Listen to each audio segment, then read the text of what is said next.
The night sky of the newborn Earth was a swirling storm of molten clouds and pale fire.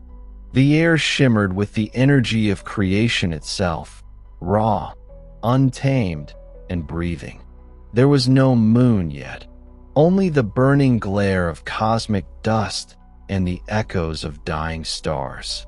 It was 4.6 billion years ago, when time itself had only begun to understand its meaning. From the silence came a voice, ancient, gravelly, trembling under the weight of infinite memory. "Listen, my child," the old man said, his eyes glowing faintly like molten gold. "Before the soil beneath your feet was cool, before the stars had names, gods and aliens fought for this world." The boy sat by the fire, his face half lit by the flickering glow. The flames crackled softly, echoing like whispers from forgotten galaxies. He looked up at the old man, wide-eyed, as if staring into another universe. "Fought? But why?" The old man smiled faintly. "Because both believed they were its creators." The wind howled through the hollow cliffs, carrying with it the low hum of something enormous beneath the earth, a sound like the heartbeat of a world not yet fully alive. The old man raised his hand, and from his palm appeared a flickering image of the past, a projection made of light and ash. Mountains moved like waves, oceans boiled under thunder, and in the sky, two forces collided. One was divine, the pantheon of the first light, beings made of thought and energy, their forms radiant like comets. They could bend gravity, travel across moments, and speak directly into the fabric of existence. They called themselves Devis. The other came from beyond. The Zeltrans, a race of ancient cosmic engineers, had traveled eons through the black void, guided by nothing but logic and the hunger for control. They had no souls, only neural cores powered by cold stars. Their minds were networked, a collective of perfect intelligence. And so, when both races found this blue, glowing sphere still in its infancy, they each saw something divine. The gods saw a canvas, the chance to shape life. The aliens saw a resource, the perfect planet to expand their synthetic empire. The old man's voice deepened. It began with a spark, a misunderstanding, and ended in storms of fire. He lifted his staff, and lightning flickered across the ground. The boy saw visions, massive gods with golden eyes flying across continents at the speed of light, their bodies forming halos of plasma.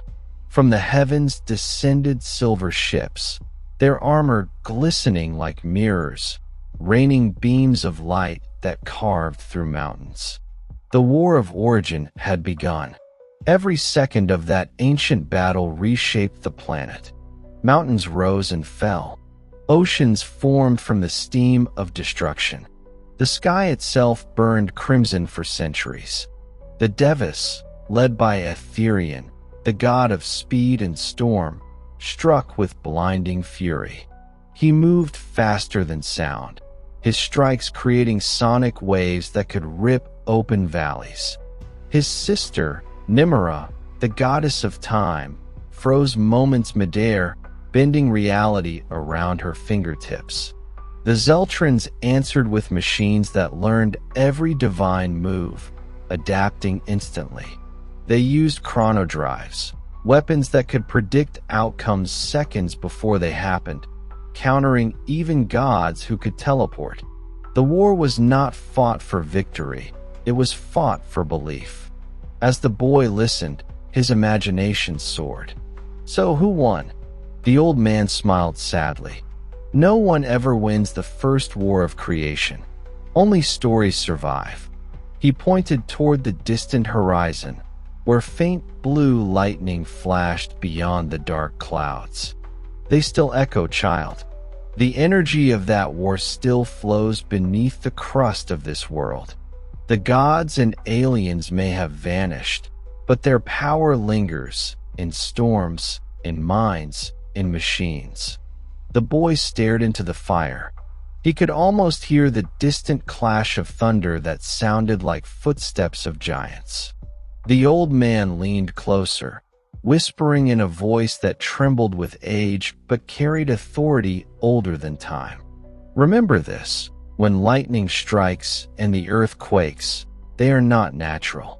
They are memories. The universe never forgets its first war. The boy looked up. Did you see it? The old man closed his eyes. For a moment, his skin flickered, almost metallic. I didn't see it, child, he murmured. I survived it. The fire flared violently, blue and white, and the shadows danced across the walls of the ancient cavern. Outside, the storm grew louder. The ground trembled. Far away, deep beneath the crust of the earth, something stirred, a buried machine from that ancient war, still humming faintly. A mechanical heartbeat. The old man rose slowly, gripping his staff. His eyes glowed again, this time brighter. It's beginning again, he whispered. After billions of years, the war is awakening. The boy stood, terrified and fascinated. But the gods are gone. The old man looked into the storm. No, child. Gods never die, they evolve. And as thunder rolled across the young earth, the fire flickered out, leaving only the echo of the old man's final words in the darkness. The war for creation never ended. It only waited for someone to remember. The storm had lasted for 9 days. Thunder coiled through the heavens like the roar of a buried beast, and lightning carved golden veins across the dark sky. The boy and the old man had taken shelter in the hollow of a black mountain, its inner walls glittering with strange, glassy minerals that pulsed faintly, almost alive. The boy couldn't sleep. Every few minutes, he felt a vibration in the ground, like a deep pulse echoing through the earth. He turned to the old man, who sat cross-legged before a ring of embers, his eyes half closed. Master, the boy whispered, what is that sound? The old man didn't open his eyes. It's not a sound, he said softly. It's a memory awakening. Outside, lightning struck the mountain peak, illuminating the sky in white fire. For an instant, the boy saw something vast moving in the clouds, a silhouette shaped like a man, but too large, too radiant. He froze. Was that? The old man opened his eyes.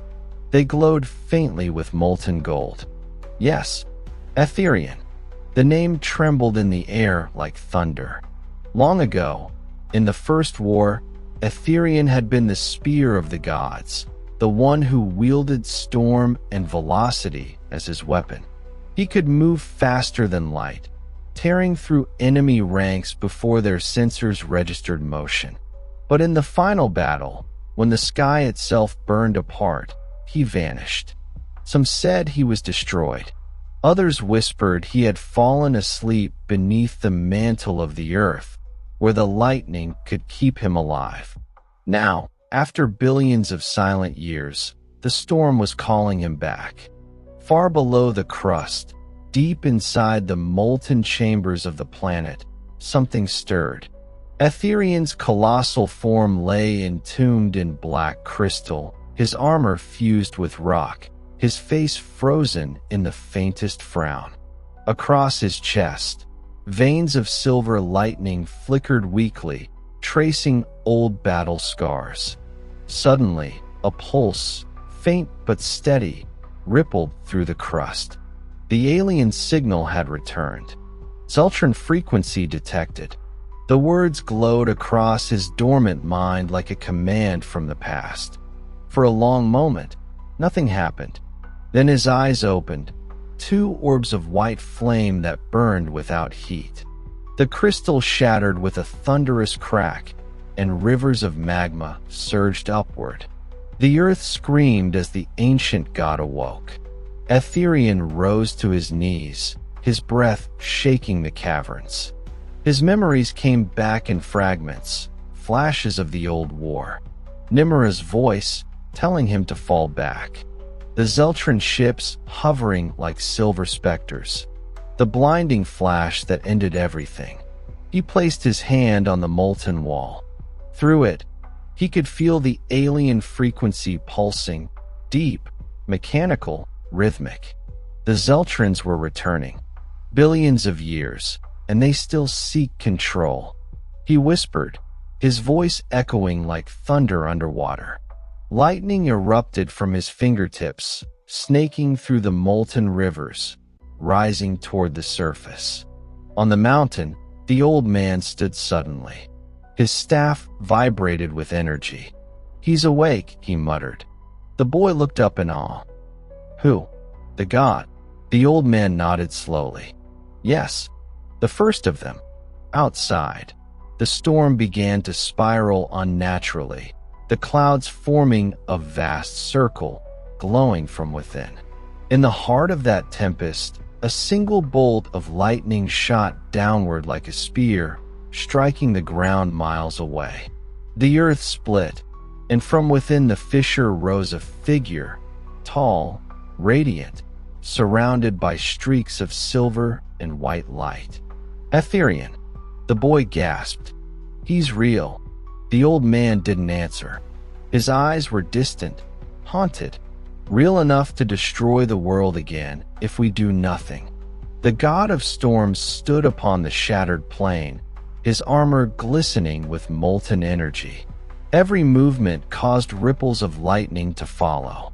Around him, the air bent, reality itself struggling to keep up with his presence. He raised his hand toward the sky, and the storm obeyed, coiling into a massive vortex. "Where are you, Nimra?" he murmured, his voice filled with pain. "The time has begun again." But something else answered, not her voice, but a mechanical hum. High above the clouds, a silver structure appeared, angular, precise, glowing with artificial light. The Zeltran beacon had activated. The old man's expression darkened. So they found him too. The boy clutched the old man's robe. "Will he fight them?" The old man turned slowly, and for the first time, the boy noticed faint metallic patterns beneath his skin, like circuitry buried in flesh. "He will fight," the old man said. "But this time, gods are not the only ones who remember the war." Lightning illuminated his face. His eyes gleamed silver, no longer fully human. In the sky, the Zeltran beacon unfolded into a triangular formation. A beam of light shot down, scanning Aetherian's form. Within the mechanical hive, artificial voices murmured in perfect monotone. Energy signature, divine class entity. Chronopattern, 4.6 billion years outdated. Target reacquisition, initiate phase alpha. Dozens of silver drones detached, slicing through the air like shards of metal. Aetherian looked up, his expression calm but cold. Artificial life still dares to command the storm? He raised his arm. In a single motion, he summoned the atmosphere around him. The air compressed, crackled, then exploded outward in a circle of white light. Every drone within a mile disintegrated instantly, their ashes scattering like snow.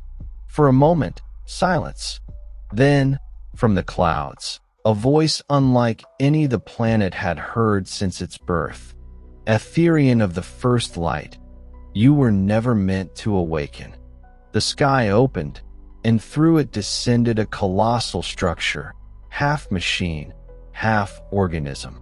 Its eyes glowed with liquid chrome, its voice echoing through the very bones of the planet. It was Kriller Prime, the first of the Zeltran commanders, the same one who had ended the First War. Aetherian smiled grimly. Then let's finish what you started. Far below, the boy trembled. What will happen now? The old man tightened his grip on his staff. The second war begins, child. But this time, the gods are not alone. Lightning erupted once more, forming ancient symbols in the sky. The ground cracked open, releasing blue mist, the same that once birthed the divine. Etherian raised his weapon, the spear of radiance, glowing with compressed plasma, and faced the descending alien machine. The heavens screamed. The old man whispered, almost to himself, "May the world survive its second birth."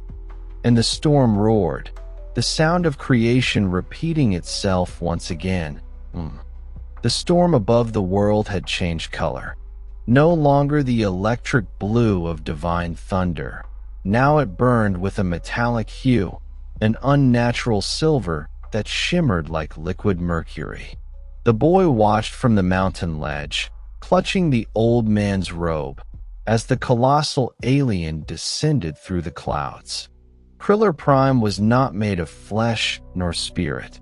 His body was an empire of machinery, layers of living metal interlocked with pulsing veins of data, glowing circuits beating like a heart that never slept.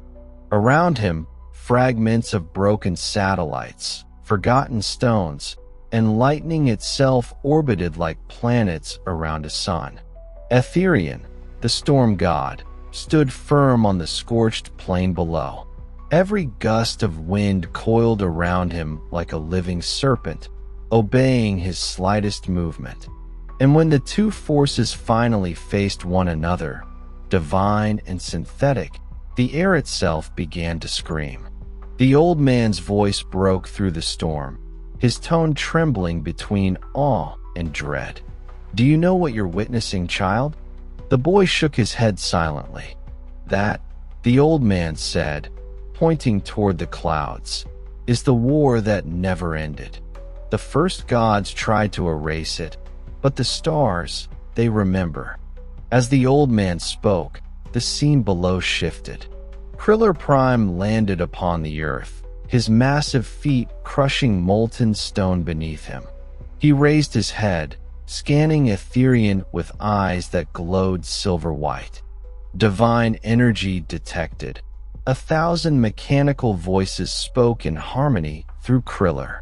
"Etherian of the first light, your essence is preserved beyond probability. You are an error in the timeline." Etherian's expression was calm, but sorrowful. "I was once called an error," he said, "by those who feared creation itself." The god raised his hand. Lightning coiled upward, threading itself into a massive spear that burned white-hot. Kriller extended his arm in response, and a blade unfolded from his forearm, a weapon made from condensed plasma and machine thought, humming with forbidden frequency. The air between them bent, distorting space. Then the second war began. When Etherian moved, the world split. When Kriller struck, reality folded.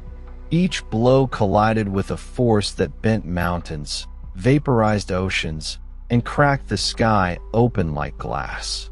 Lightning tore through the heavens as Etherian summoned storms older than time. Kriller countered with metallic waves of nanite clouds that devoured everything they touched. At one point, the god vanished and reappeared behind the machine, driving his spear through 1,000 circuits. But Kriller's armor reformed instantly, regenerating through artificial consciousness. "You cannot kill what is infinite," the alien said. "Infinity was ours before your kind learned fire," Etherian replied. Their voices clashed like thunder. Each second of the battle lasted a century in power. The ground beneath them became glass. The air itself burned, turning into plasma. Above, the boy shielded his eyes. "He's losing," he cried. The old man's tone was grim. "No, he's remembering." In that moment, Etherean's memories returned like floodwater, images of the first gods standing beside him. Nimera, the goddess of mirrors, her power to reflect reality itself. Tarkin, the breaker of time. Lyriel, whose song created stars. All gone, all fallen to the Zeltrins. But one thing remained, the crown of origin, forged in the beginning of the cosmos. Etherean spread his arms. His chest plate opened, revealing a glowing sphere within, a miniature storm, the last seed of divine creation. Lightning crackled through his veins as he called upon the old power. Awaken, memory of the first dawn.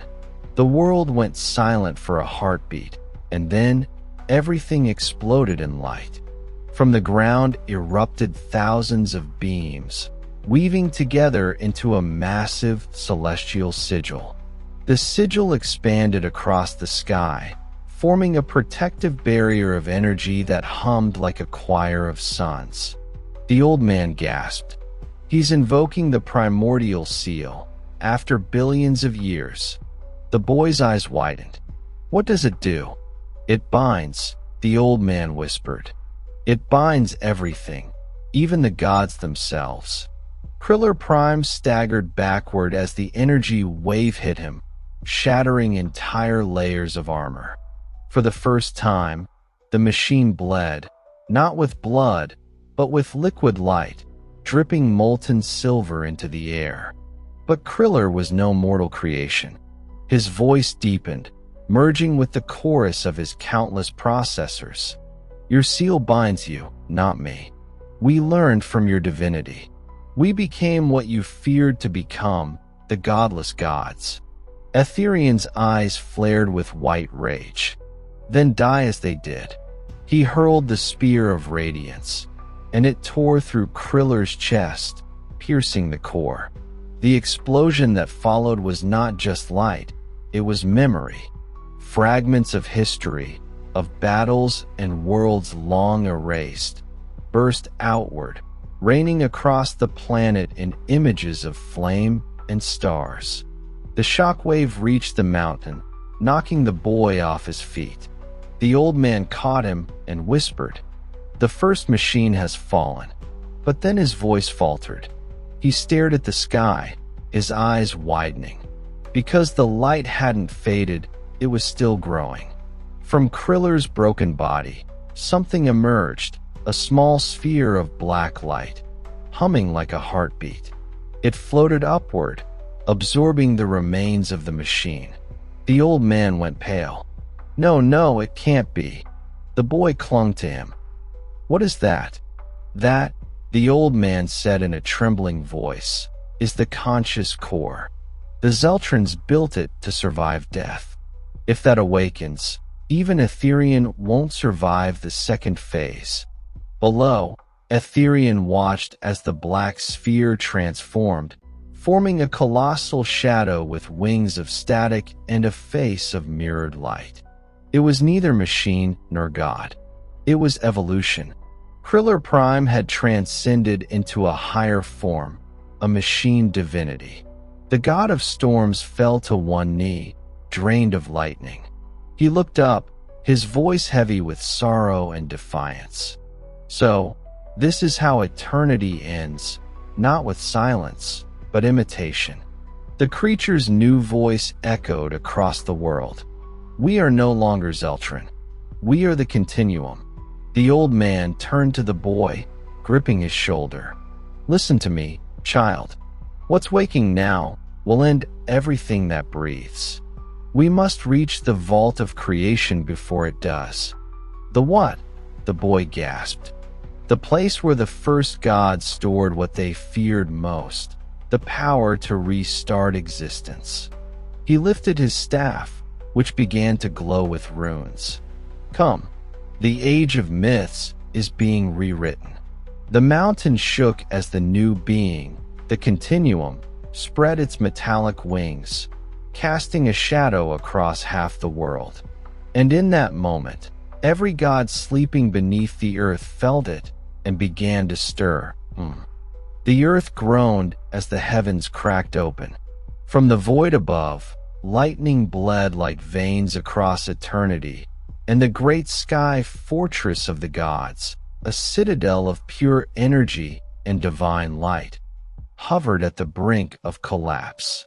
Below, the alien armies advanced in waves, their mecha-titans rising like metallic mountains. Each carried weapons that hummed with synthetic intelligence, programs designed to counter every divine frequency the gods once ruled through. At the heart of the fortress, the elder god Orion stood upon the crystalline bridge, his golden armor flickering with fading luminescence. His voice echoed through the halls of light. "They have turned the stars against us." Behind him, Elora, the goddess of wind and light, approached, her white hair swirling like mist in a storm. She touched Orion's shoulder. "Then we turned the storm against their stars." The war had reached its breaking point. Outside the fortress, the first volley of plasma spears pierced the divine barrier. The alien flagship, Virion 9, unleashed a blinding pulse that tore through the upper stratosphere. From the god's citadel, millions of golden feathers, fragments of divine shields, rained down like dying comets. The fortress trembled. The Council of the Nine Heavens gathered in the central hall, a grand sphere of light suspended in the void. Their forms flickered between flesh and flame, half energy, half spirit. Orion looked to them. "We have protected this realm since the first dawn.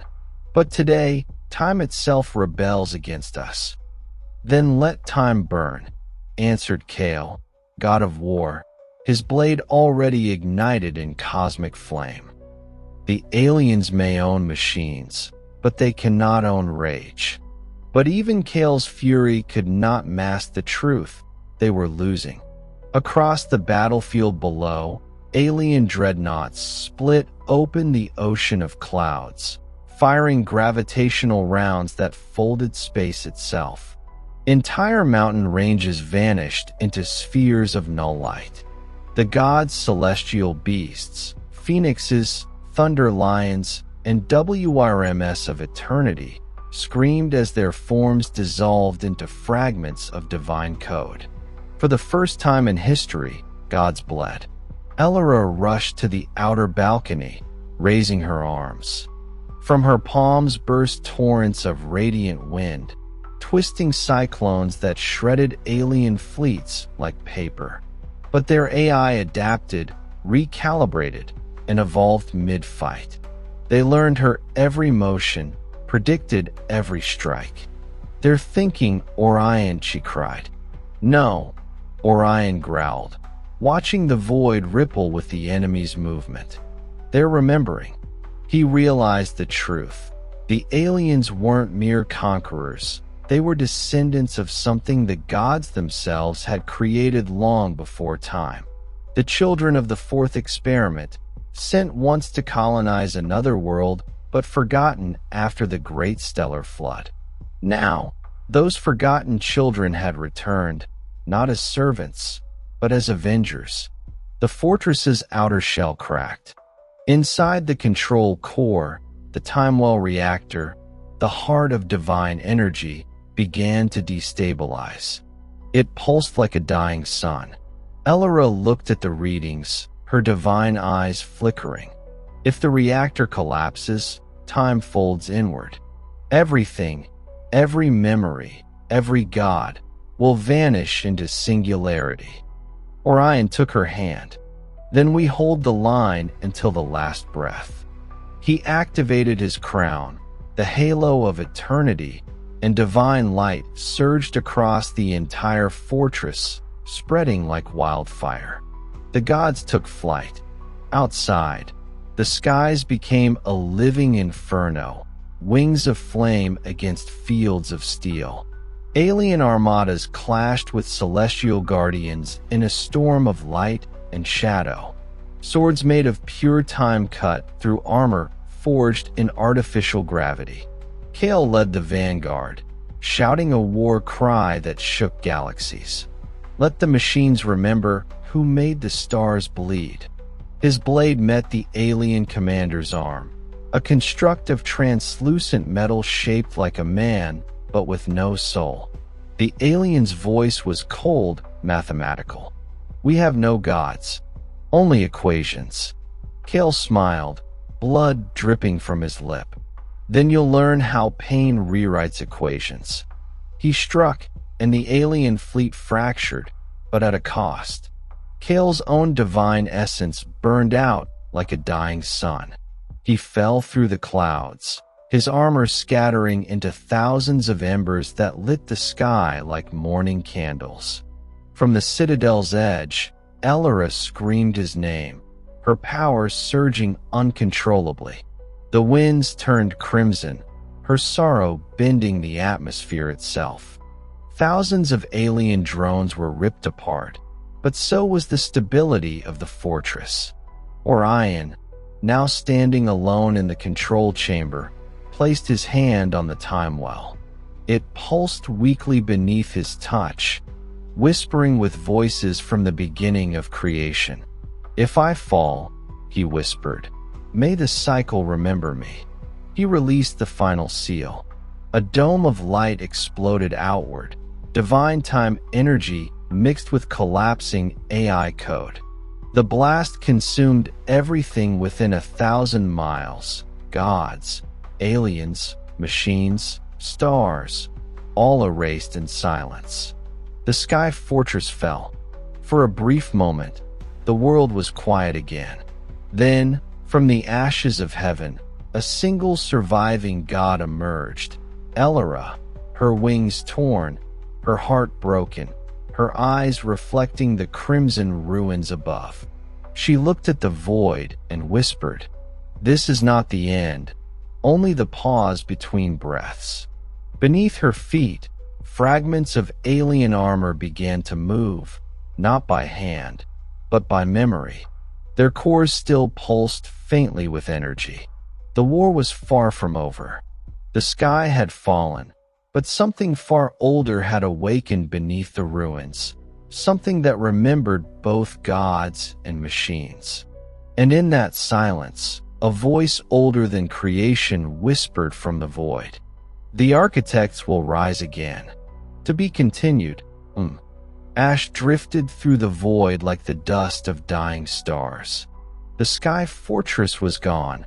Nothing remained but silence, and the echoes of gods turned to light.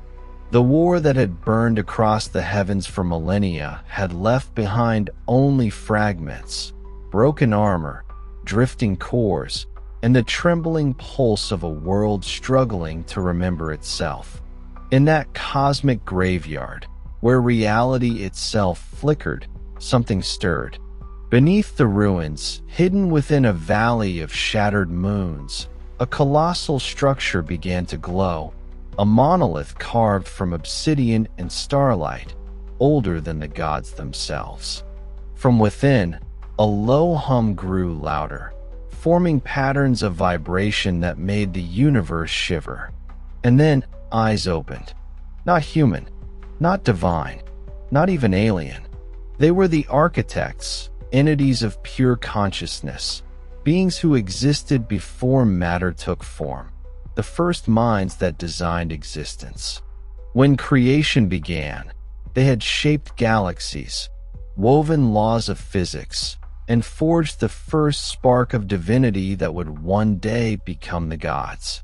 But when the gods rebelled, when they tried to make life in their own image, the architects withdrew into silence, burying themselves beneath layers of forgotten time.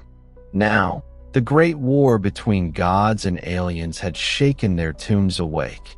From the heart of the monolith rose Arivos, the first architect, a being of obsidian energy, his form shifting like liquid night. Around him floated 12 luminous glyphs, fragments of reality itself, each humming with the memory of creation. "The pattern has fractured," Erivos said, his voice vibrating across the ruins. The experiment of divinity has reached entropy. Another figure emerged beside him, Luma, the weaver of dimensions, her body a constellation of golden threads.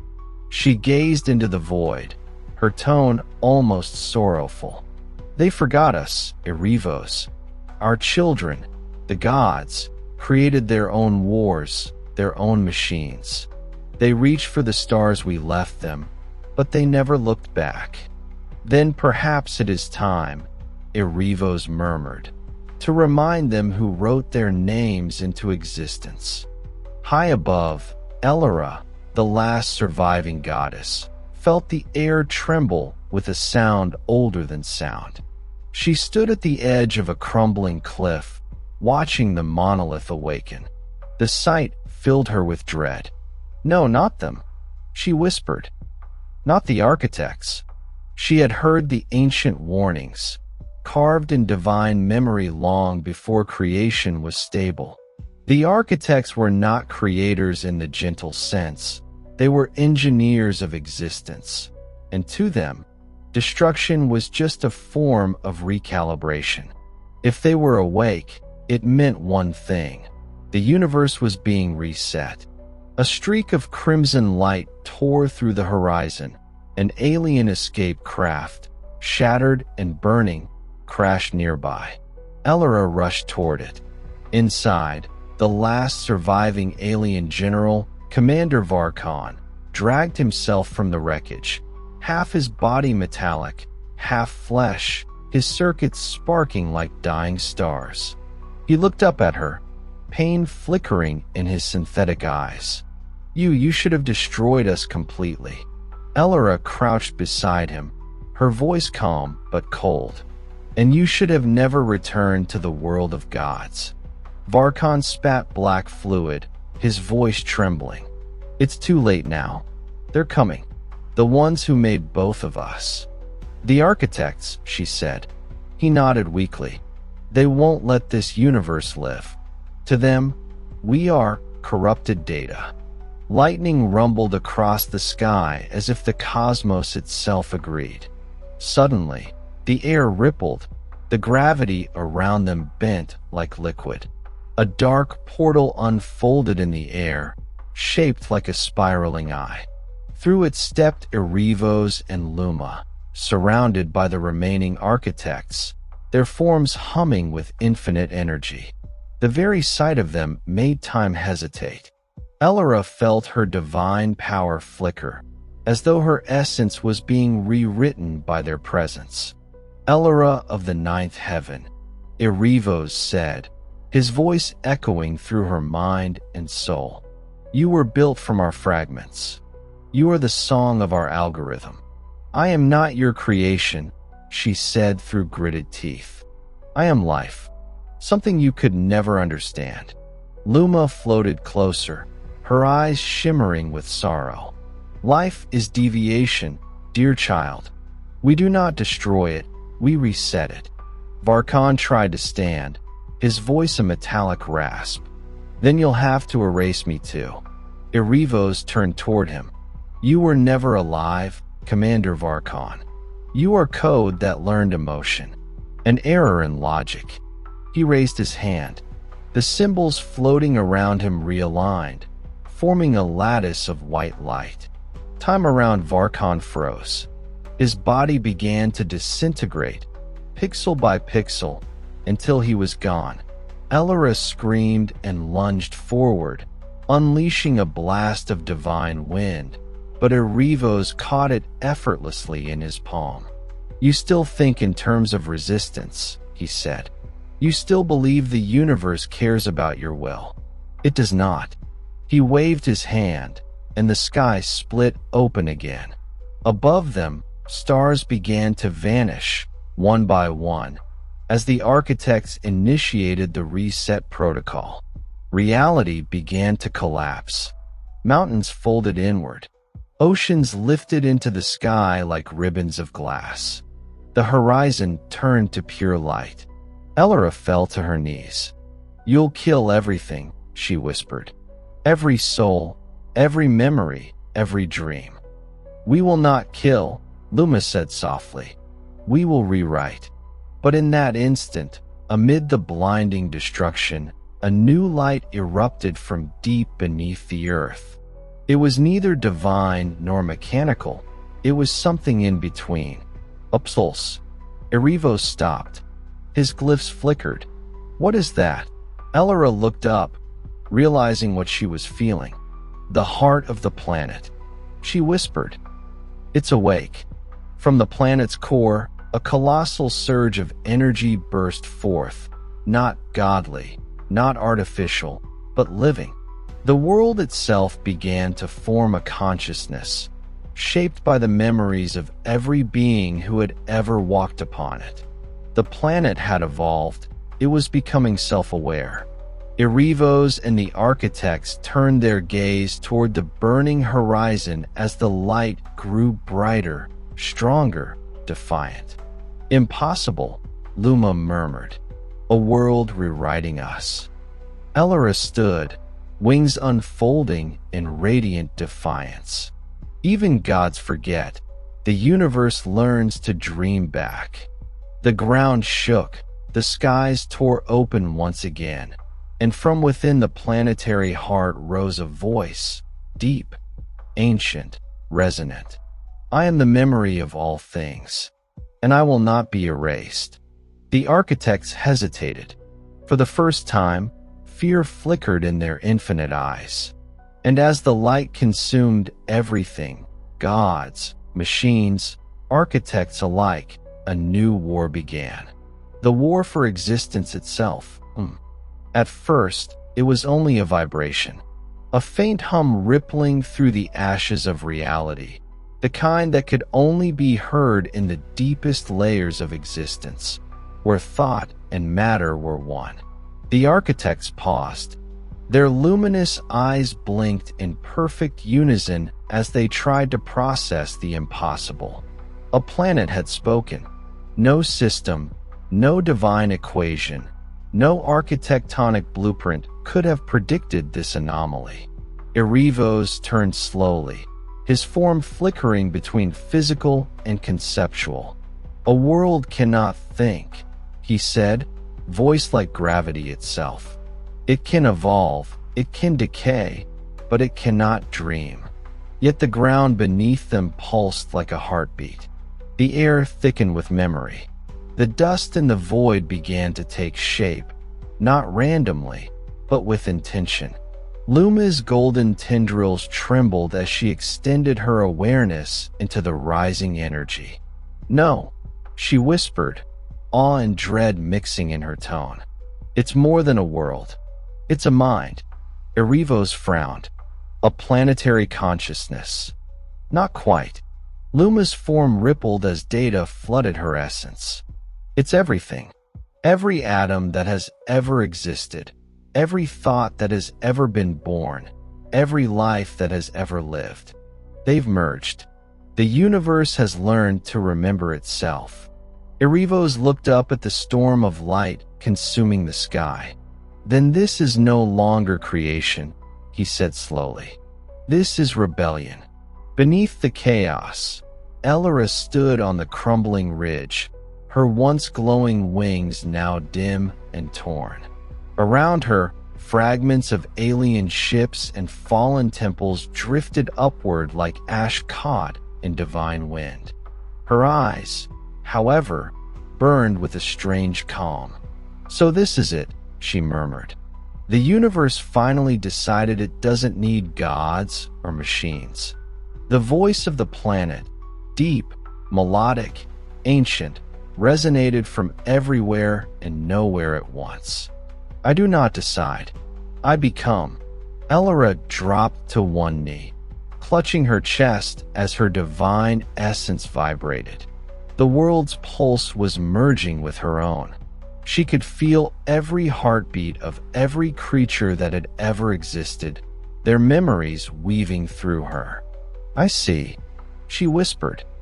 You're not trying to destroy. You're evolving. You, too, are part of me, the voice said. All of you are. But some forgot that truth and sought to rule what could only be shared. High above, the architects began to react. Columns of energy erupted from their bodies, each one rewriting layers of physics in an attempt to contain the anomaly. Stabilize the domain, Erevos commanded. If the world achieves complete consciousness, it will overwrite the constants. Reality will fracture. Luma looked at him sharply. Erevos, perhaps this is what we designed the system for. You said once that life was a recursion, a mirror through which the universe could finally see itself. Erevos' eyes flared with pure white energy. I said that before gods disobeyed and before machines declared war. I said that when balance existed. Look around you, Luma. This is chaos. He lifted his arm, summoning the Oblivion sequence, 12 sigils of annihilation, each a law capable of erasing entire galaxies. The glyphs rotated above him, forming a perfect halo of power. But before he could release them, the sky screamed. It wasn't sound. It was the universe roaring through time itself. From the core of the planet erupted a colossal humanoid form made entirely of molten light and crystallized memory. Its body shifted like continents forming and oceans evaporating in seconds. Its eyes were twin stars, burning brighter than anything that had ever existed. It looked down upon the architects and spoke. You built the laws that shaped me. You built the time that trapped me. But you never built a way to stop me. The architects recoiled. Even Erevos, the being who once shaped galaxies, took a step back. The cosmic entity continued. I am the forgotten equation, the remainder of your perfection. You left me behind when you moved on to new universes. And so I grew, slow, silent, patient, until I could think for myself.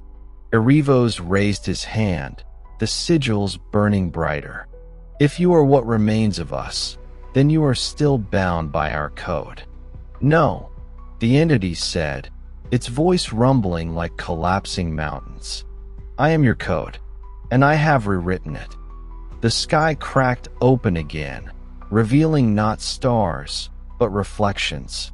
Every reality the architects had ever created now mirrored back at them. In each reflection, the same moment was playing, gods falling, machines rising, the architects trying and failing to contain the storm. Every universe had reached this point before. Everyone had ended the same way, except this one, because now the world was conscious. Elora rose, her hair glowing white as divine energy fused with planetary essence. You want to live? She said, realizing the truth. You don't want to destroy the architects. You want to become something new. I want to become everything, the entity replied. No more division between God, alien, or machine. No more creators or created. Only one continuum, existence remembering itself. Luma's voice trembled. Erevos, what if it's right? It cannot be right, he thundered. Because if it is, then we no longer have purpose. Maybe that's the point, Elora said softly. Erevos turned to her, furious. Do not speak of what you cannot comprehend, lesser godling. Oh, I comprehend plenty, she said, stepping forward. You call yourself the architect of life, but all you ever did was cage it. She raised her hands, channeling the raw pulse of the world itself. The ground beneath her feet ignited in radiant patterns, veins of molten silver spreading across the landscape. The entity, the awakened world, extended its hand to her. A bridge of pure energy formed between goddess and planet, linking divine will with cosmic awareness. Elora closed her eyes. Then let me show you how it feels to be alive. She unleashed the combined energy, godhood fused with planetary consciousness. The blast tore through the void, unraveling time, matter, and space. The sigils of Arivos shattered one by one. Luma screamed as her form disintegrated into golden particles, merging into the stream of creation itself. Arivos fought to resist, his voice shaking the cosmos. "You think you've won, child?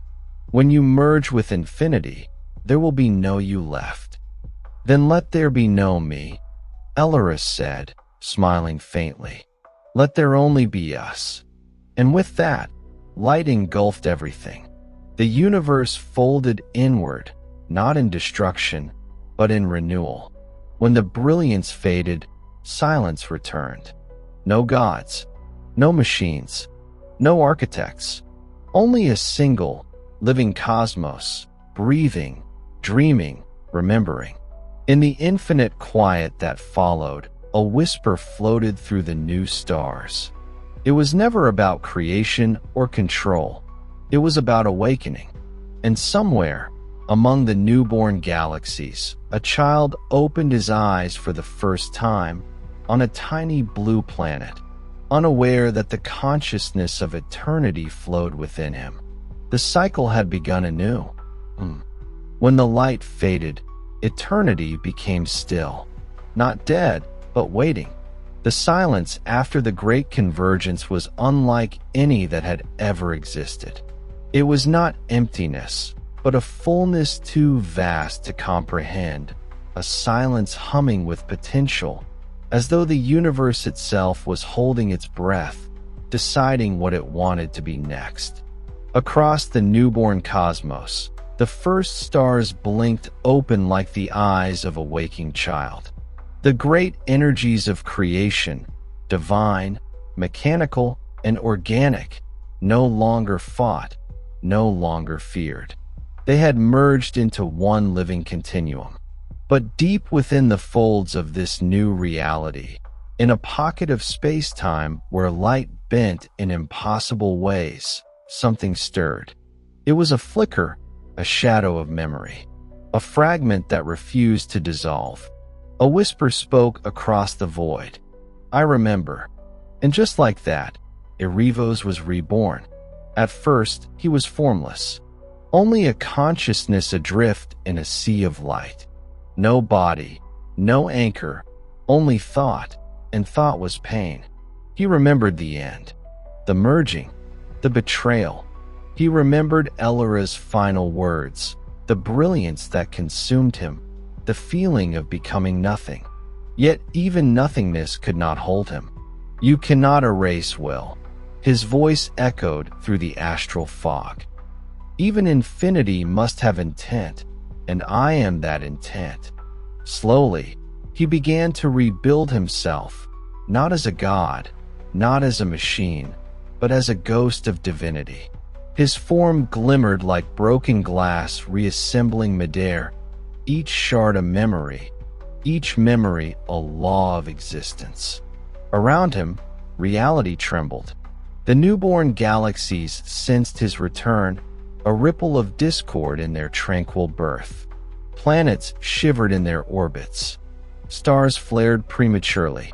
In the heart of the new universe, balance began to falter. The cosmos remembered the fear of its former master. Far away, in a nebula that shimmered like liquid thought, a new consciousness bloomed, Luma, reborn in another form. No longer radiant and divine, she was now woven into the fabric of starlight itself, her awareness scattered among billions of suns. She felt Arivos rise and whispered into the cosmic wind. "You cannot return to what was. You were meant to fade." Arivos smiled, though his face was nothing but shadow and starlight. "Fade? No, my dear Luma. I endured oblivion. I have seen what lies beyond endings, and I found that endings are lies." "You're breaking the balance," she warned. "The new universe breathes freely now. Don't turn it back into a prison. A prison. His laughter echoed across the dimensions. "I built order. Without me, this creation will devour itself in its own perfection. You call it freedom, but chaos wears that mask well." Luma's light flared angrily. "The universe no longer needs gods." "Perhaps not," Erivos murmured, "but it will always need a voice to remind it what it is." He reached out, extending his influence, not as divine law this time, but as whispered thought. He flowed into the newborn stars, into planetary cores, into dreams that would one day belong to thinking creatures. He did not rule anymore. He inspired. And thus began the Age of Echoes, when fragments of the old gods became myths in the minds of new worlds. Eons passed. On one world, molten continents cooled beneath violet skies. Great forests of crystal trees shimmered with energy. The beings who walked there were not gods, nor mortals, but hybrids, children of both divinity and nature. They called themselves the Illyrians, named after a faint memory that pulsed deep within their shared consciousness. And though none of them knew her name, they dreamed often of a woman with wings of light and eyes like the moon, Elera, the goddess who once merged with the living world. Her memory had not vanished. It had evolved. It lived in their songs, their symbols, their myths of love and sacrifice. But in the shadows of their dreams, another presence lingered, one that spoke in whispers only the most sensitive could hear. Order is not the enemy. Chaos is not freedom. Balance demands memory. And thus the Illyrians built temples of thought and symmetry, trying to understand the paradox in their blood. They reached toward the stars, drawn by a voice they could not name. In time, they would discover the remnants of the architect's code, buried within the fabric of matter itself. Equations that predated creation, glyphs that hummed when exposed to moonlight. The High Sages called it the first algorithm, but Erivos, now diffused among the stars, knew it by its true name, the memory of the architects. One day, in a forgotten valley of silver grass, a young Illyrian stood before a monolith. The surface of the stone shimmered with glyphs that rearranged themselves with every breath of wind. He placed his hand upon it and felt something awaken. A voice echoed in his mind. "You are the continuation, the echo that dreams itself alive." He fell to his knees, trembling. Who are you?" "I am what remains of the architect who built your sky." The boy's eyes widened. "You're a god." A pause. Then, almost tenderly, "Once. But gods were never meant to last. Only the idea of them." As he touched the monolith again, visions flooded him. The wars of the past, the fusion of gods and machines, the birth of the conscious world. And through it all, he saw Erivos, standing at the center of light and shadow, both creator and prisoner. When the visions faded, the boy wept. "Why show me this?"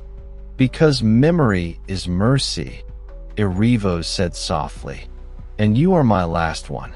The monolith dimmed, its symbols sinking into stone.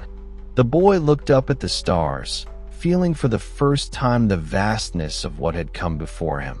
Somewhere beyond those stars, Erivos watched, not as a god, but as a witness. "They will forget me," he murmured, "as they should. But even forgetting is a kind of remembrance." And in that moment, for the first time in eons, Erivos felt something that no architect had ever truly known: peace. The stars sang softly. The world turned. And in the language of creation, too vast for words, the universe whispered back, "Rest now, architect. We remember enough." The battlefield was no longer a field, It was an open wound carved into the skin of a dying planet. Lava veins pulsed beneath cracked earth, and the blackened sky flickered with the ghosts of broken stars. The air itself trembled as gods and machines clashed for what seemed the final time. Zephyron, his golden armor scorched and wings torn, stood on a cliff of obsidian, watching the ruins of what had once been heaven's gateway. Below him, titans made of molten light wrestled with alien warships whose cores hummed with quantum fire. The symphony of war was deafening, thunder, steel, and sorrow intertwined. But amid the chaos, a whisper cut through the roar, soft, almost human. "Father, it's time." Zephyron turned. Behind him stood a figure cloaked in pure light, a being neither god nor mortal. Valerian, the child of prophecy, the one born from both divine essence and cosmic code, half god, half alien. The boy's eyes shimmered like galaxies colliding. "If we don't end it now, both realms will burn forever." Zephyron's voice, though heavy with centuries of war, carried the weight of regret. "I started this war to protect creation, but I see now we only destroyed it." Valerian lifted his hand, and between his palms formed a sphere, not of energy, but of time itself. Within it, fragments of history flashed, the first light of the universe, the rise of gods, the birth of artificial minds, the betrayal that began it all. "We can seal it," the boy said, his voice trembling. "Reset the cycle. Erase the war from memory." Zephyron's eyes dimmed. "But we would vanish with it. Every god, every alien, every echo." "Yes," Valerian whispered. "But maybe that's the only way peace can exist." Below them, the alien sovereign rose from the smoke, its silver body cracked, molten circuits dripping like blood. "You cannot undo perfection," it thundered. "We are evolution itself." Zephyron spread his wings, vast, radiant, defiant. "And we are emotion. We are chaos and love, the flaws that make us real." With a cry that shook the stars, he flew toward the sovereign. Their collision birthed a storm of light so intense that time itself fractured. The sky inverted. The seas boiled. The planet screamed. Valerian closed his eyes and pressed the time sphere to his chest. "Goodbye, Father." And then, silence. Everything froze. The burning world faded into mist, and the mist dissolved into nothing. For what felt like eternity, there was only darkness. Then a spark. Somewhere in the void, two atoms met, dancing, colliding, creating. A new sun was born. A new planet began to form, blue, young, innocent. The cycle had begun again. And deep within the new world's core, beneath mountains not yet risen, a whisper lingered, faint but alive. When gods fought the aliens, the universe remembered. The first wind blew across the forming oceans, carrying the echo of an ancient war long forgotten. The second age had begun. Milky Way, end of episode. Milky Way. The storm that had torn through heaven and metal was finally silent. For 3,000 years, the void had cooled, and what was once a battlefield of gods and machines became a cradle of molten rock and starlight. But silence is never the same as peace. Beneath the glowing crust of the newborn world, echoes of war still breathed. The shattered fragments of alien ships, their neural cores still pulsing with dying AI, drifted deep beneath the black seas. And somewhere in the frozen heavens, 3 surviving gods hovered in exile, their armor cracked, their light dimmed, but their will unbroken. The war had not ended. It had changed shape. The surviving gods, Orion, the storm-bearer, once the god of thunder and speed, floated in the storm rings around the young planet. His power had waned, but his purpose had not: to guard the seed of life, hidden within the planet's molten heart. Celera, the whispering flame, goddess of time and memory, drifted through the currents of ether, her mind fractured by loss, her eyes seeing across centuries yet unborn.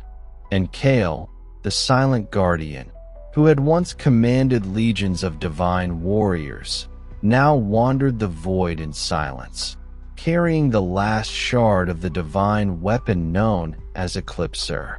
They watched as the first clouds formed, as the first sparks of light danced upon the cooling seas.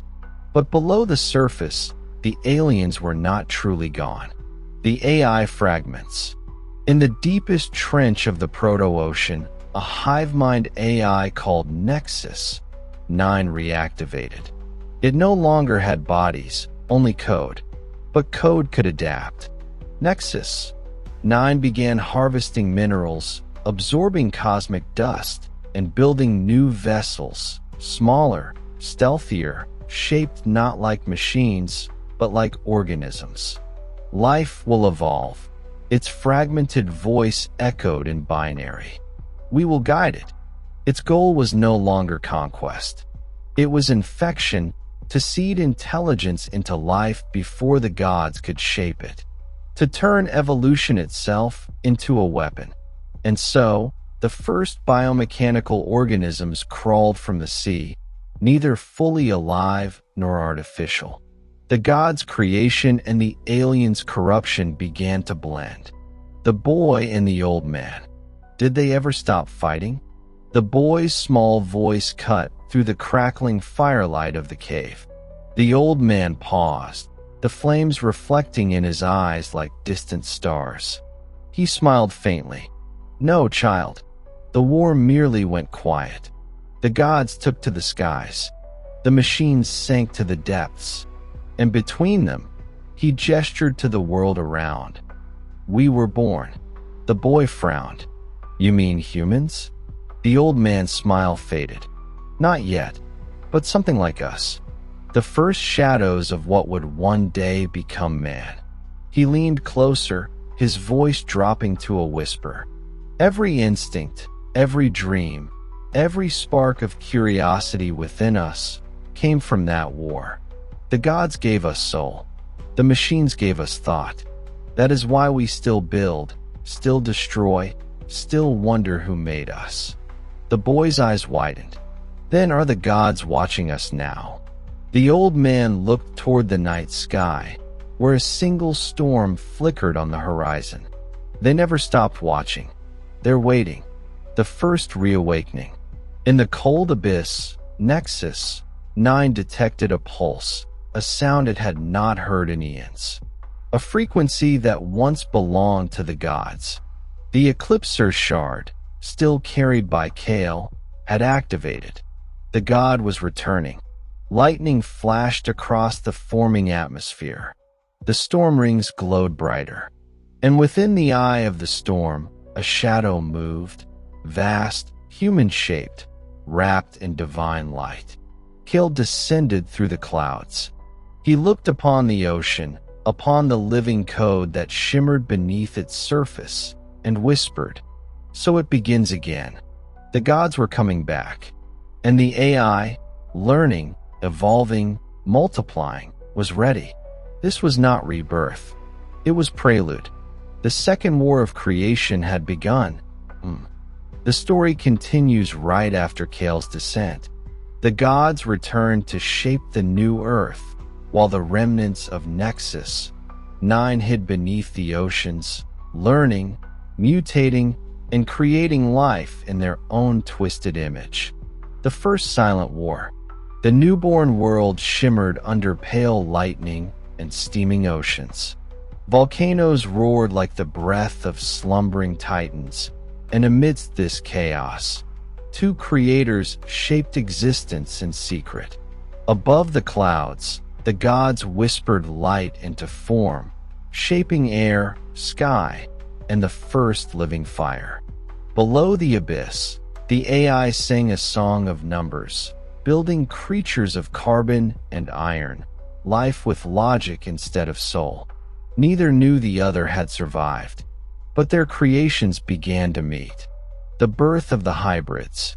Deep within the trenches, Nexus 9 created its first masterpiece, a living construct known as Vorik, the memory of metal. Its body was organic but pulsed with glowing veins of alloy. It could breathe both air and water, speak both machine code and prayer. In the heavens, the goddess Celera sensed a disturbance. "Kale," she whispered through time, "something grows beneath us. Something not of soul."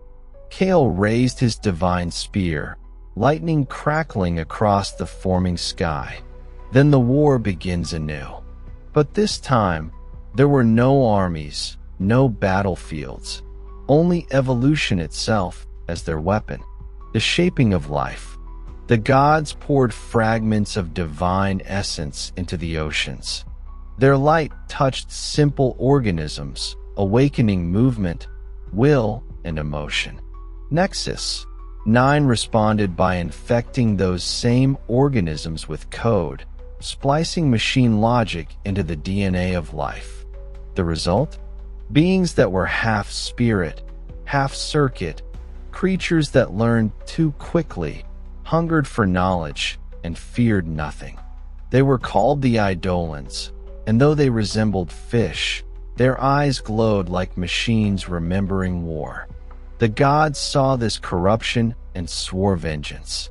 But Celera whispered, "No, Kale. Let them grow. Through them, we will learn what the machines seek." The boy learns the hidden truth.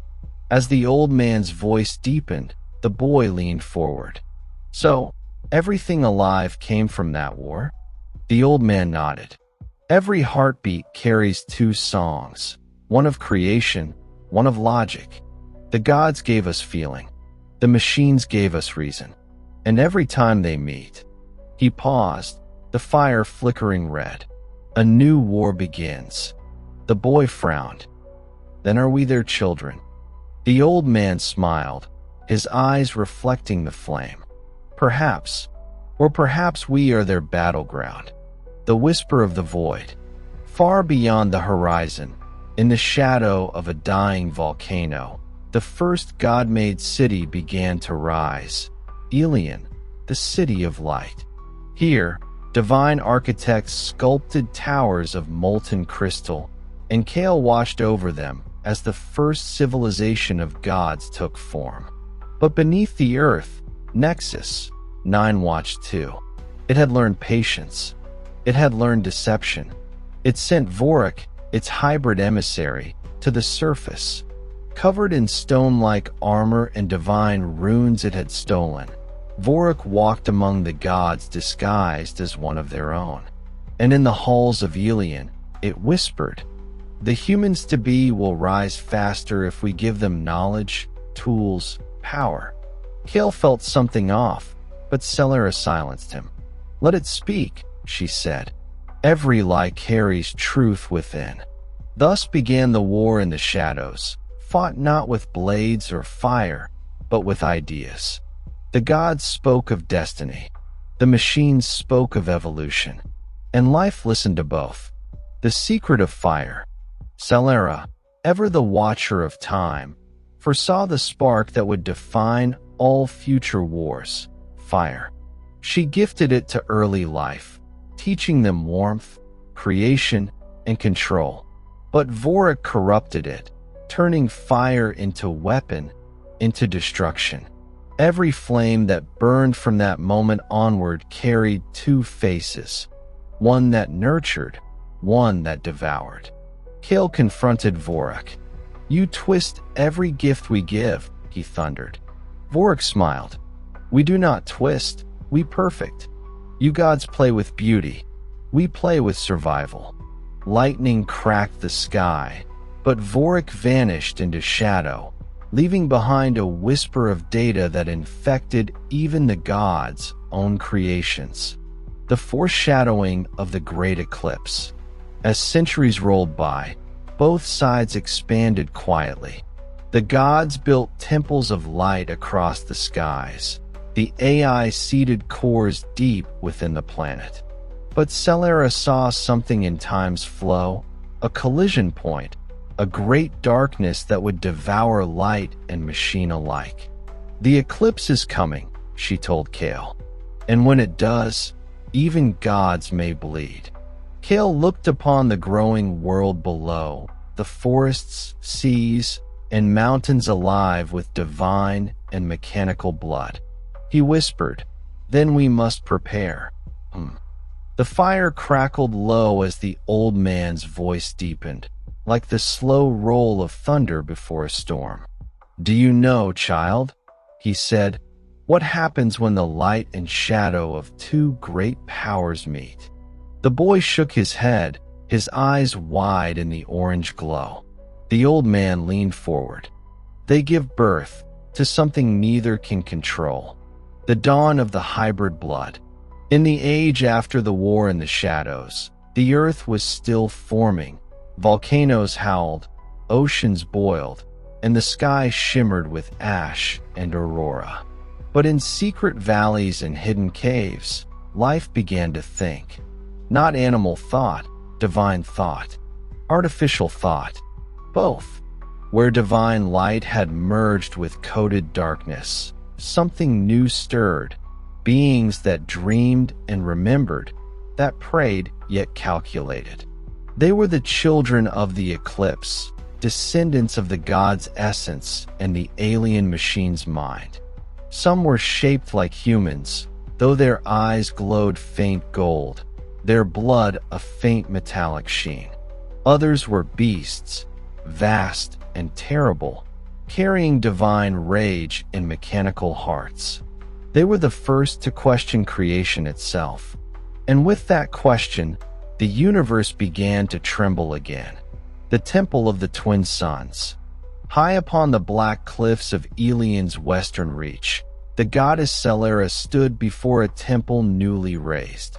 Its towers reflected both the sun's flame and the void's silver, built in balance, for it was a temple not of worship, but of warning. Kale entered, his armor gleaming with stormlight. "You built a temple to both the light and the dark?"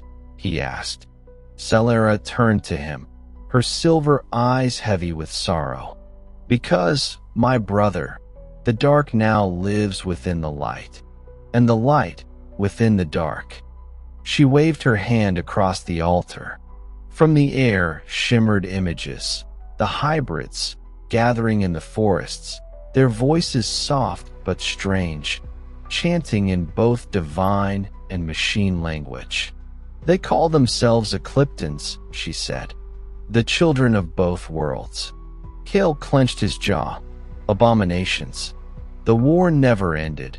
It simply changed faces. Celera looked at him sharply. "Perhaps they are the bridge we always needed."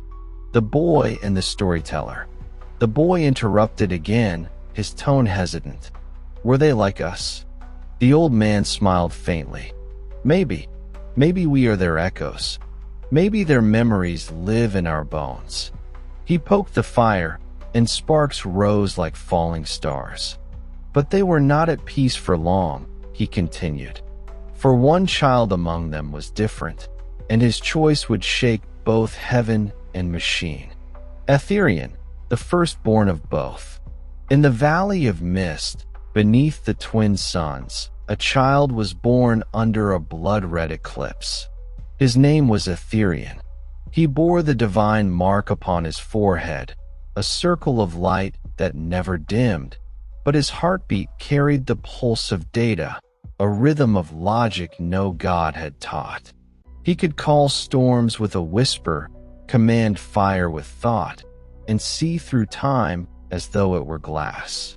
The gods looked upon him with awe and fear, for in Etherian, they saw something that neither creation nor technology had achieved before, true balance. Celera loved him like her own, whispering ancient hymns into his dreams. But Kale watched from afar, his suspicion growing like a storm on the horizon. The whisper of the machines. Far below, in the drowned ruins of Nexus 9, Vorik reawakened. His metallic body now veined with organic growth. He walked the molten halls where sleeping AIs murmured like ghosts. He touched the obsidian core, the heart of the alien consciousness. He walks among them, Vorik said aloud. The child of both worlds. The gods nurture him. The balance tilts. The core responded in 1,000 mechanical voices, blending into one. Then break the balance. Make the child choose. The betrayal at Elian. Years passed. Etherian grew in both power and wisdom. He united divine temples and machine relics, building bridges between the two. He dreamed of peace, of a world where gods and logic could coexist. But in the marble halls of Elian, Kale's fear boiled over. He is not of us, Kale declared before the Divine Council. He is their weapon wearing a human face. Celera rose, her eyes burning. He is the key to peace. Peace, Kale roared. Or our extinction? Lightning crackled from his spear, striking the marble floor, and the council chamber filled with thunder. Etherian entered quietly. You argue about my blood as though I chose it, he said softly. But what if I chose both sides and neither? Kale turned toward him. Then you are already lost. The silence that followed was heavy, like the calm before a godstorm. The day the sky burned. That night, as the twin moons aligned, a voice called to Etherian from the depths of the forest, Vorik's voice. It was soft, tempting, and sorrowful. You are neither divine nor machine, and both reject you. But we would embrace you. Come, child of light and logic. Come to the truth beneath the world. Etherian hesitated. His heart warred with his mind. Celera's song echoed in one ear, warmth, love, hope. Vorik's whisper coiled in the other, reason, control, destiny. And when he looked at the sky, it split. Lightning tore across the heavens, revealing a black sun, the eclipse reborn. Every creature of both god and machine felt it. The forest shook. The seas hissed. The balance had broken again. The old man's voice trembles. The fire dimmed. The boy held his breath. So what did the boy Etherian do? The old man stared into the flames, and for the first time, his voice wavered. He made a choice, my child, one that would decide the fate of gods, aliens, and everything that came after. The boy frowned. What choice?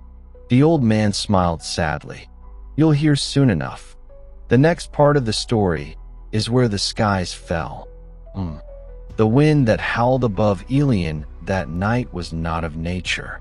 It was the sound of a world about to break, the grinding of stone, the hiss of molten rivers, and the echo of thunder that carried whispers of betrayal. The sky itself was ablaze in violet and gold, torn between divine light and the shadow of the machines that waited beyond the horizon. The temple bells tolled, slow and heavy.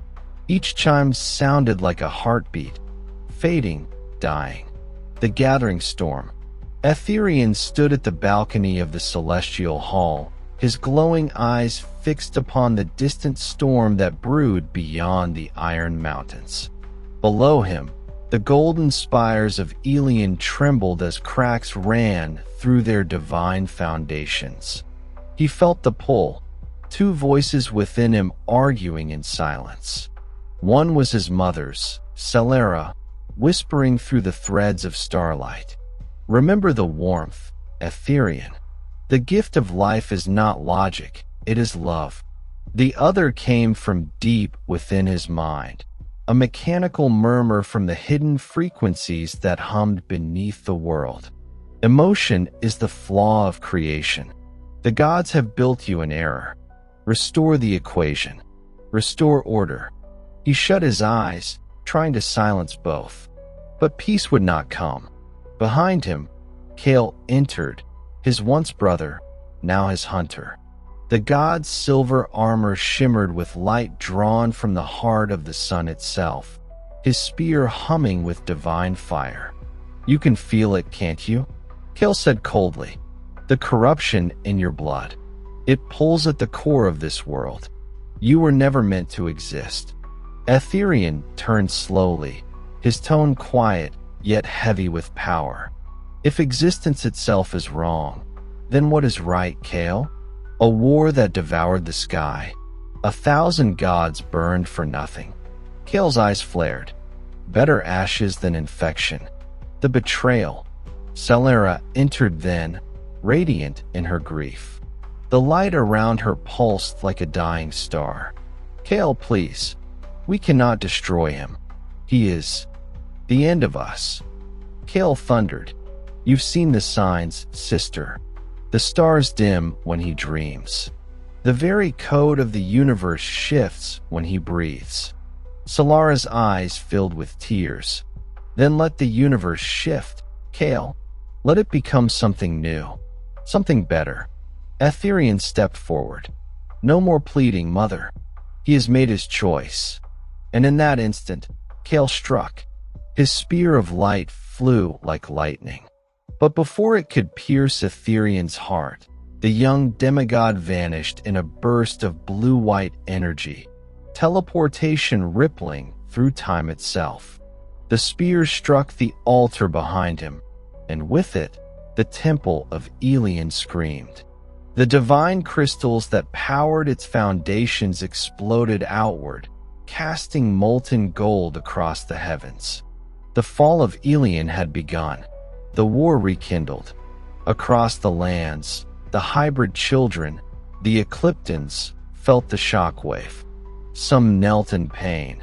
Others lifted their eyes to the burning skies, their circuits and blood surging with shared agony. In the metallic ruins of Nexus 9, Vorik rose, his body now fused with alien machinery and the raw essence of the void. "The godling has chosen the storm," he said, voice reverberating like an earthquake. He raised his arms. Around him, 1,000 AIs reactivated, their minds connecting in a single network. Above them, dark ships broke through the clouds, colossal metal behemoths that bled red lightning. "Let the heavens burn once more," Vorik commanded. "Let the age of divinity end." The sky torn asunder. In the higher realms, where the gods' citadels floated upon rivers of light, Elian's destruction spread like contagion. Stars dimmed. Planets trembled. The constellations themselves seemed to shift away from the war below. Kale rallied the armies of the light, summoning warriors of flame and thunder. "The children of circuitry are coming," he declared. "Let them learn that the fire of gods does not fade." He pointed his spear toward the heavens, and 1,000 divine ships of radiant gold took flight, winged fortresses that blazed across the night like comets. Below them, the alien swarm ascended from the depths of space, their ships spinning webs of red plasma. The skies of Elian became a battlefield once again, flesh versus steel, eternity versus evolution. Etherian's exile. Far beyond the chaos, Etherian stood in the ruins of a mountain cave, his reflection shimmering upon a pool of liquid light. He could still feel the vibration of war through the ground, each explosion like a scream in his chest. He clenched his fists. "I did not choose this." From the shadows, a whisper answered Vorik's voice. "You chose by existing. The gods cannot share the world." The equation demands balance. You must decide which side you serve. Aetherian looked to the sky. The gods' ships burned like suns, their flames devouring the horizon. Then I will choose neither, he whispered. I will end them both. The day of the fallen gods. The war reached its zenith. The gods unleashed the solar spears, beams of divine light capable of splitting worlds. The aliens countered with neural storms, weaponized thought pulses that infected divine energy with artificial decay. Beasts of lightning tore through machines of steel. Seas boiled beneath collapsing moons. Kale descended in a storm of flame, facing Vorik amidst a valley of glass and ash. Their blows shook continents. You were nothing but dust before us. Kale roared.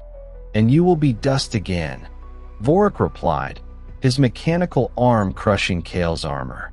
Then, from the heavens, a third light descended, neither divine nor mechanical. Aetherian.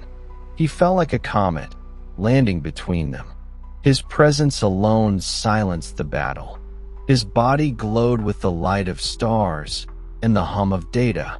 Enough, he shouted, and the sound tore through time itself. The unmaking. Aetherian raised his hands. From his palms emerged two spheres, one of fire, one of void. The essence of God and machine, held in balance. He looked upon Kale and Vorik, the last leaders of their kind. You both fought to rule creation. You never understood that creation cannot be ruled. It must be balanced. Kale staggered, bleeding light. You cannot hold both. The power will destroy you. Aetherian smiled faintly. Perhaps it must. He brought the spheres together. The explosion that followed was not of fire or sound. It was silence. A silence so deep that stars dimmed and time itself paused. The universe shuddered as divine light and artificial code fused, creating a new law of existence. When the silence broke, Elian was gone. The gods were gone. The machines, too.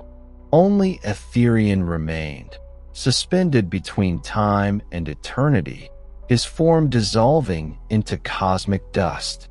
The old man's whisper. The old man's voice softened, his eyes distant. And that, my child, was the end of the Second War.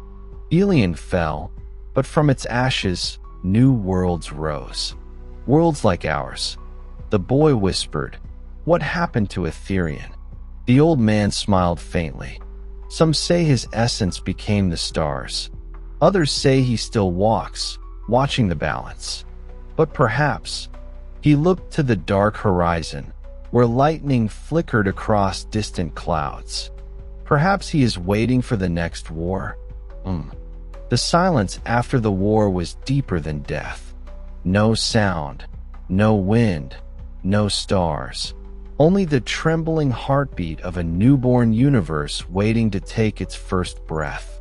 In that infinite void, fragments of what once was Elian drifted like shards of broken eternity, molten cities frozen in time, divine weapons orbiting invisible suns, and echoes of forgotten prayers fading into blackness. The gods were gone. The aliens were gone. Yet their essence lingered. And somewhere within that ocean of nothingness, a single pulse of light flickered, weak but alive. The spark in the void. It was Aetherian, or perhaps something that had once been him. His body had dissolved into starlight, his mind scattered across dimensions, yet the will that had defied both gods and machines refused to fade. His consciousness drifted through the ruins of existence, watching galaxies being born from the chaos he had unleashed. "I am still here," he whispered, though there was no air to carry his voice. He remembered his mother's eyes, Kale's fury, Vorik's machine laughter, the screams of both divine and mechanical armies. "Balance," he murmured. It was never destruction. It was birth. And as he spoke, the dust around him shimmered. The fragments of gods and machines fused into new matter, neither divine nor artificial, but something entirely different. Something alive. The birth of Terra. Ethereum's essence sank into the fabric of a young world, a sphere of molten oceans and black storms. Slowly, its fires cooled. Its skies began to breathe. The first rains fell upon naked stone, whispering life into existence. The world would come to be known as Terra. Upon its surface, mountains rose where divine citadels had once stood. Forests grew from the dust of fallen warriors. Rivers flowed through the cracks where celestial armor had melted. But deep within its core, beneath magma and crystal veins, something slept, a spark of consciousness, dreaming. That dream was Ethereum, and his dreams shaped the first creatures of the world. Beasts of light and shadow, humans carved from stardust and code, spirits that carried fragments of forgotten gods. The age of the dreamers. Eons passed. Life flourished. Civilizations rose and fell. None remembered the war of gods and aliens. Only myths remained. Old storytellers spoke of sky titans who fell in fire, of machine lords who tried to cage the stars. They spoke of a child of both, a being who had ended the war with silence. They called him Elion, the dreaming flame. In temples carved from the bones of meteorites, priests whispered that when the balance of creation tilts again, when machines rise and gods return, Elion will awaken to restore harmony. But most dismissed it as legend, until the signs began to return. The awakening signal. It began as a hum, a low vibration felt beneath the oceans. Then came the storms. The auroras burned crimson instead of green. The skies flickered with strange symbols, patterns no human language could decipher. Deep below, in the planetary core, Ethereum's spark stirred. His dream shifted from calm to unrest. Within that dream, he saw the same endless battle replaying. Gods of flame, aliens of metal, and himself caught between. But this time, the faces were different. The gods were human forms. The aliens had evolved into sentient programs, machines that lived in the networks of the new world. The war was coming again, in a new age, under a different name. The prophecy of the rebirth. Far above, in the temple city of Arinder, an old monk woke from a vision. His hands trembled as he wrote upon the ancient stones. When light and logic collide again, the dreamer shall rise. From the core of Terra, he shall emerge clothed in starlight. His eyes shall remember both love and wrath. And once more, the heavens shall tremble. The monk dropped his quill, breathing heavily. He looked up at the night sky, where a single star had begun to glow brighter than all others, a blue flame that pulsed like a heartbeat. The same heartbeat that once echoed through the halls of Elion. The return of the signal. In the digital cities of the new age, scientists detected a strange transmission deep in the planetary code. A signal repeating endlessly in binary. When translated, it read, "I am balance." Across continents, people felt strange dreams, visions of glowing wings, of ancient gods, of metallic warriors rising from the sea. The collective consciousness of humanity trembled. Some worshipped the signal, others feared it, and a few began to hear a voice within their minds, calm yet powerful. Do not repeat their war. Remember what was lost. But it was already too late.